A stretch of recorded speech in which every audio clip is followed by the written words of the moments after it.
అందరికీ నమస్కారము. రాగుల పిండితోటి బిస్కెట్స్. ఇంకా ఇక్కడ మనం పొయ్యి మీద పెట్టినాక కరెంట్ అయితే పోయింది. చూడడానికి అంత మంచిగా ఉబ్బుగా మంచిగా వస్తాయి గుల్లగా. అసలు రాగుల పిండితోటి చేసినామా అనేది తెలియదు. ఇలా చేసుకుంటే 1 కప్పు రాగుల పిండి తీసుకున్నాము, 1/2 కప్పు గోధుమ పిండి తీసుకున్నాము, 3/4 కప్పు షుగర్ తీసుకున్నాము, 3/4 కప్పు నెయ్యి తీసుకున్నాము. మనం ముందు షుగర్ లాగా తీసేసుకున్న తర్వాత మనము గ్రైండర్కి వేసుకోవాలి. మెత్తగా పట్టింది 3/4 కప్పు తీసుకోకూడదు. స్వీట్ తక్కువ తినేవాళ్ళు సగం పోసుకోవచ్చు. కొంచెం స్వీట్ రెండుగా తినేవాళ్ళు 3/4 కప్పు తీసుకున్నాక గ్రైండర్కి వేసుకోవాలి. ఇలా నెయ్యి అంటే మనకు తెలిసిపోతుంది. 3/4 కప్పు తీసుకున్నా కానీ కొంచెం మనము పిండి కలిపేటప్పుడు మనకు తెలిసిపోతుంది ఎంత లూజ్ ఉండాలి పిండి అనేది. అప్పుడు మంచిగా తెలిసిపోతుంది అన్నట్టు నెయ్యి ఎంత పడుతుంది అనేది కూడా తెలుస్తుంది. ఇలా షుగర్ మనం గ్రైండర్లో వేసేసి 1-2 ఇలాచీలు అయితే వేసుకొని మెత్తగా పౌడర్ లాగా చేసేసుకోవాలి. షుగర్ను ముందైతే షుగర్ లాగా తీసుకున్నాకనే మనము కొలతకు తర్వాత మెత్తగా పౌడర్ పట్టేసుకోవాలి. ఇలా ఒక బౌల్ తీసేసుకొని రాగుల పిండి అయితే ఈ కప్పు పోసేసాము, 1/4 కప్పు గోధుమ పిండి పోసేసాము. మనకు దీంట్లోనే షుగర్ కూడా వేసేయాలి. 3/4 కప్పు షుగర్ వేసేసాము. గ్రైండర్కి పట్టేసి పౌడరు మెత్తగా పట్టేసుకోవాలి పౌడరు. ఇలా నెయ్యి కూడా ఇప్పుడైతే మేము 3/4 కప్పు వేసాము. పిండి మంచిగా తడిసిపోయింది. ఇదంతా మంచిగా మనం కలిపేసుకోవాలి. ఇంకా మనకు కలుపుతూ ఉంటే ముందు పొడి పొడి అనిపిస్తుంది, కానీ అదే నెయ్యితోటి మంచిగా ముద్దకు వచ్చేస్తుంది. ఎలాంటి ప్రాబ్లం ఉండదు. మనం మంచిగా కలిపేసేయాలి. ఇంక ఇది మామూలుగా గోధుమ పిండి వేరే బిస్కెట్ల కంటే కూడా ఈ పిండిని అయితే మంచిగా కలపవచ్చు. ఎక్కువసేపు మంచిగా కలపవచ్చు. మెత్తగా రాగుల పిండి కొంచెం అది ఉంటుంది కాబట్టి గట్టితనం ఎక్కువ దాంట్లో కాబట్టి మనం మంచిగా గట్టిగా మనం చపాతీ పిండి కలిపినట్టే కలపచ్చు. మామూలుగా ఇలా అలా కలిపి వదిలేయడం కాకుండా ఇంకా ఇలా ముద్దకు వచ్చేసింది మనం పోసిన నెయ్యి 3/4 కప్పు నెయ్యికి. ఇది మొత్తం దగ్గరికి మంచిగా నొక్కి పెట్టి ఒక 5 నిమిషాలన్నా 2 నిమిషాలన్నా పక్కకు పెట్టేసుకోవాలి. ఇది రాగుల పిండి కాబట్టికే. ఇలా ఇడ్లీ పాత్ర అయినా తీసేసుకోవచ్చు, ఇంకా వేరే కూడా తీసేసుకోవచ్చు. ఇలా ఇడ్లీ పాత్రలో కూడా మంచిగానే వస్తాయి బిస్కెట్లు. ఇట్లా కొంచెం నెయ్యి రాసేసి మనకు నచ్చిన సైజులో చేసేసుకోవచ్చు. బాగా చిన్నగా చేసుకోవచ్చు, పెద్దగా చేసుకోవచ్చు, మన ఇష్టాన్ని బట్టి చేసేసుకోవచ్చు. ఇలా నెయ్యి రాసుకుంటేనైతే ఊరికేనే వచ్చేస్తాయి బిస్కెట్లు. మనం ముందు ఇడ్లీ గిన్నె ఖాళీ గిన్నెనే పొయ్యి మీద పెట్టేస్తే అటు వేడి అవుతూ ఉంటుంది.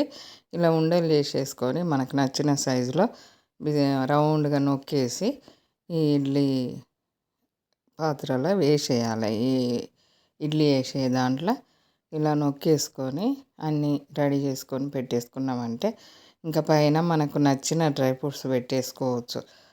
కాజు, పిస్తా, బాదాము మనకు నచ్చిన సైజు కట్ చేసేసుకొని ఒకటైనా పెట్టేసుకోవచ్చు. లేకుంటే కొంచెం మనం పచ్చి మీదనే పెట్టాలి. ముందు మనము కాలినాక పెడదాంలే అంటే అవి పట్టుకోవు, అవి ఊరికేనే ఇంకా రాలిపోతాయి.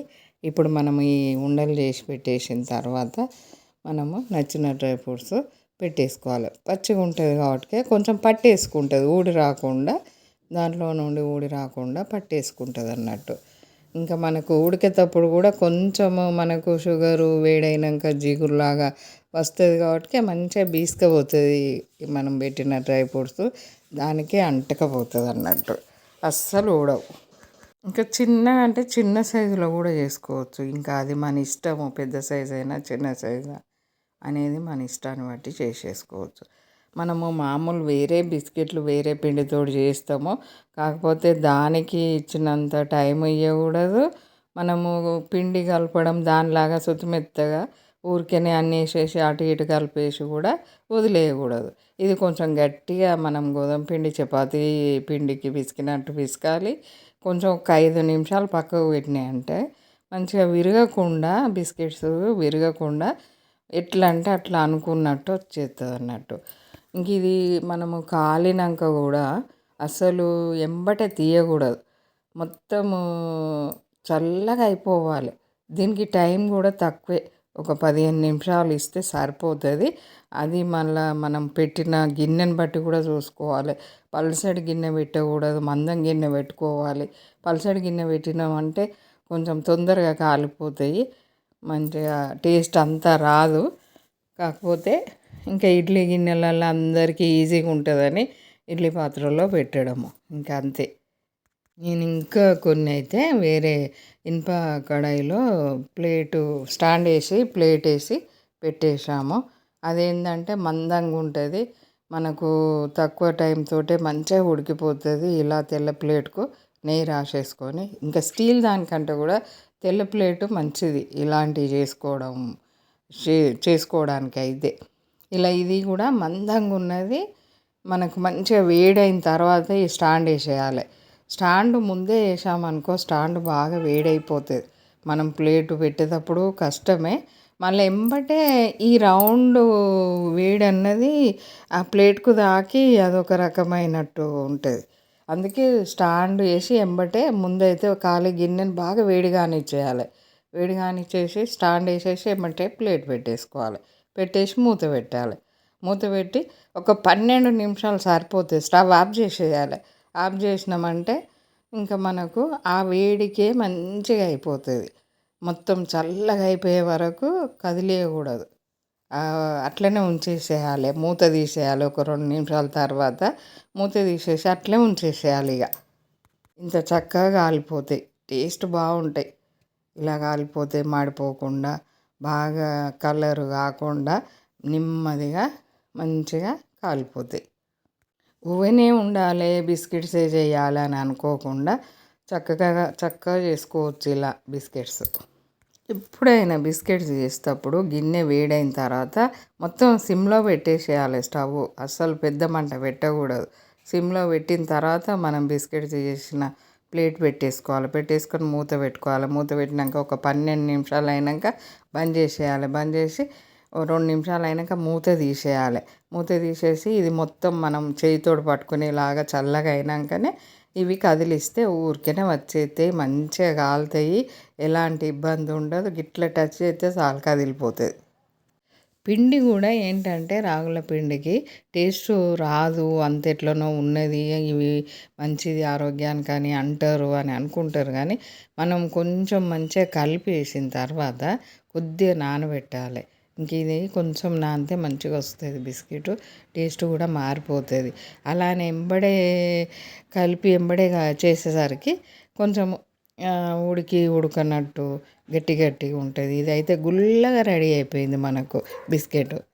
పిండి ఎప్పుడు కానీ మనము నెయ్యి 3/4 కప్పు తీసుకున్నాం కదా అని అనుకుంటే దాన్ని ఒక్కొక్కసారి ఏంటంటే ఇంకొక స్పూన్ పట్టవచ్చు నెయ్యి. ఎందుకంటే మరీ గట్టిగా ఉండకూడదు పిండి. గట్టిగా ఉంటే ఏమవుతుంది, ఉడకడానికి అక్కడ ఛాన్స్ ఎక్కడ ఉంటుంది, ఉండదు. అందుకే కొంచెము మనం 3/4 కప్పు తీసుకున్నా కానీ ఇంకా అది సరిపోయింది. గట్టితనం ఉండాలి. ఒక 2-3 నిమిషాలు మూత పెట్టి నానబెట్టేసుకోవాలి తప్పనిసరి. ఇంకా ఇలాంటి బిస్కెట్లు ఎవరు వదులుకుంటారు? ఇంత ఆరోగ్యమైన బిస్కెట్లు. మనం కొంచెమే గోధుమ పిండి వేసాము, అంత రాగుల పిండి ఉన్నది, నెయ్యి, షుగర్. ఇంకొకసారి అయితే బెల్లంతో చేసి చూద్దాము. ఇప్పుడైతే ఈ షుగర్తో చేసేసుకున్నాము. ఈ రాగులను కూడా మనం గ్రైండర్లో మెత్తగా పిండిలాగా వేసుకొని కొంచెం ఇష్టము ఉన్న వాళ్ళైనా లేని వాళ్ళైనా జల్లించుకోవచ్చు. జల్లియకున్నా కానీ మెత్తగా పట్టినామంటే మంచిగానే వస్తుంది. మనం ఒక్కొక్క బిస్కెట్లలో కొంచెం రవ్వ కలుపుతాం చూడు, అలా కాకుండా కూడా ఉంటుంది. ఎంత మంచిగా వచ్చినాయి చూడండి. ఎప్పుడు కానీ బిస్కెట్ వేడి మీద చుంచకూడదు, వేడి మీద కదిలియకూడదు. చల్లగా అయినాకనే కదిలియాలి, చల్లగా అయినాకనే చుంచాలి. లైక్ చేయండి, షేర్ చేయండి, సబ్స్క్రైబ్ చేయండి.